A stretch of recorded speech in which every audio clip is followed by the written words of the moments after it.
Da dukkan alamu oga yau babu kes a ƙasa. Na ga ya rufe ƙofar ɗaki ya saka sakata. Ina ta nazari ne akan rayuwar ƙasata, domin kun san matsalolin ai sai muna nazarta. Don alaji buɗe na ja ana ta buga ƙofa.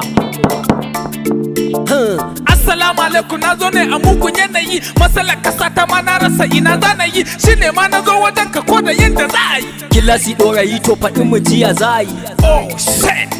Kai co, na zo da korafi ne about flooding farmers. Akan wannan magana da kai ciwo na maka fama. A Borno an yanka manoma su kai 110. An ga gawa 30 daga baya an ga ta 10. Wannan kisa kan da ake to menene maslaha? Maslaha da wahala dole sai mun shiga bila. Shiga bila da wahala ya kamata dai mu kula. Wanda ke zaune a bila hadimin mu ne ku kula, mu muka zabe shi dole ne hakikan mu ya kula. Watakila da ba ƙwara'an mu sai dai ya hakura. Gaskiya ne okato, yanzu ta ina za mu fara? Dama na samu labarin yana da zama da gwamna. To ku bincika mana dan mu san yaushe za su zauna. Ran Talata za su zauna dan na gani a jarida, kuma ba gwamnan jiha ɗaya bane na jiha 10. Za mu sace gwamna ɗaya, zan je a matsayin gwamna. Dole ne da resin din da zamu mi kama da gwamna. Sannan za mu hau manyan motoci duk da babu homa, dan in ba haka ba jami'ai ne za su ce mu koma. Oga motocin da za mu hau mu aiki da na gwamna, za mu sace yaron bai sani ba dan yana da izza. In ya fito baya kula su sai dai su buɗe kofa, in ya shiga baya aiki sai dai ya buɗe jarida. Saboda kadara baya kallon ko dipiti gwamna. Za mu sace dipitin kai kaje a dipitin gwamna. Sannan mutanen mu za mu canja 'yan tawagan gwamna. Na fahimce ka, kaga gwamna ya zame mana hanya security, in sun ganshi dole ne su buɗe kofa. Za mu je mu zauna bila, za mu nemi maslaha, za mu ji dalilin da yasa ake kashe manoma. Kidnapping masu rafin amma an ki a hukunta. Saboda haka kowa ya jira sai ranar Talata za mu shiga bila dan neman sulhu da maslaha.